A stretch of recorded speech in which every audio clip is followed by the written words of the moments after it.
You mentioned a very good point that AI is helping us not in a physical aspect. I would like to show you a video regarding this situation.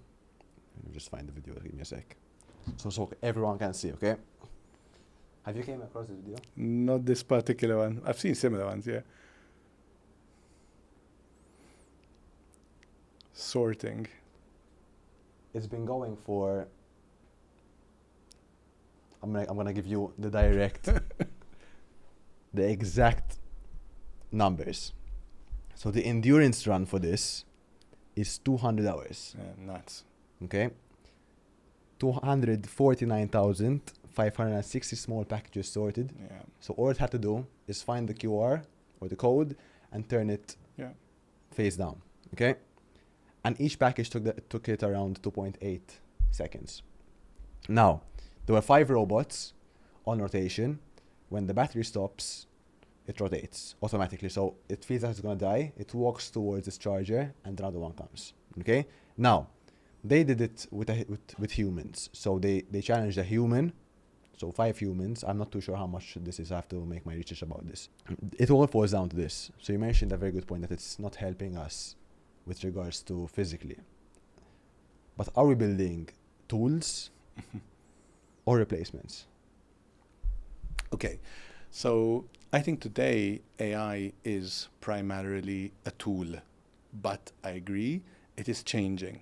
But it is not becoming a replacement. I think it's becoming a collaborator, and the two are very different terms, Luca. So there's a difference between getting around and moving forward. Malta Public Transport has taken one of the biggest steps yet. Every single bus in Gozo is now fully electric. Just imagine this, a whole island with no loud engines. Overall, it's cleaner and easier to move around the island. Whether you're heading to work, to school, to the ferry, or cross around Gozo, every ride is part of a bigger change. All this leads to a brighter and better future for Gozo. One bus ride at a time. Take the bus and move with the future. In many professions, AI is going to function like a really good junior colleague. So, for example, you want to do some research about a particular topic, you're going to throw it to AI, it's going to do that research, and it's going to come back to you. So you could use it in a podcast as a host. Or let's say you're a lawyer and you want some research done about particular cases. So you're going to send that research task to an AI tool. It's going to collaborate. It's going to get that information. It's going to give it back to you. So I think the most successful people in this world will be the ones who understand that it's not that they're going to be replaced by AI, but they need to learn how to orchestrate, how to manage that AI collaborator. So I don't subscribe to the view that this is a world of human versus machine. I think it is human plus machine versus the problems of this world. So if your problem is sorting mail packages, and that typically is leading to humans with back injuries, with knee injuries, with a large amount of repetitive tasks which create joint problems, maybe it does make sense to have machines do that particular process, because us humans could provide something which is cognitively, intellectually, perhaps superior and more challenging, right? So can we pair humans with machines to solve some of the world's biggest problems? Imagine if with AI we can start solving the problem of climate change. Imagine we could be better at distributing wealth. So can humans couple with machines to do that? I think yes, but there are 2 caveats, there are 2 provisos to what I said. The first one is, as creators of technology, we must insert values into the technology that we build. In other words, technology isn't good or bad. Technology follows the instructions that its creators give it. So we need to make sure that we've got the right ethical frameworks. So the creators of technology insert the right values. So here's an example. I could build an AI tool, which is used in HR for selection of CVs, which is only favoring, a particular gender, or Caucasians versus African Americans. So I can make it biased, right? So the values which I put in as a human will then be scaled by the AI tool. So the first proviso of this, human and machine idea is technology must be value-based. I think the second proviso that we need to focus on is something lovely, which was written in a book by Henry David Thoreau. The book was called Walden, and it was written in the 1854, if I remember well. And he said, humans must never become the tools of their tools.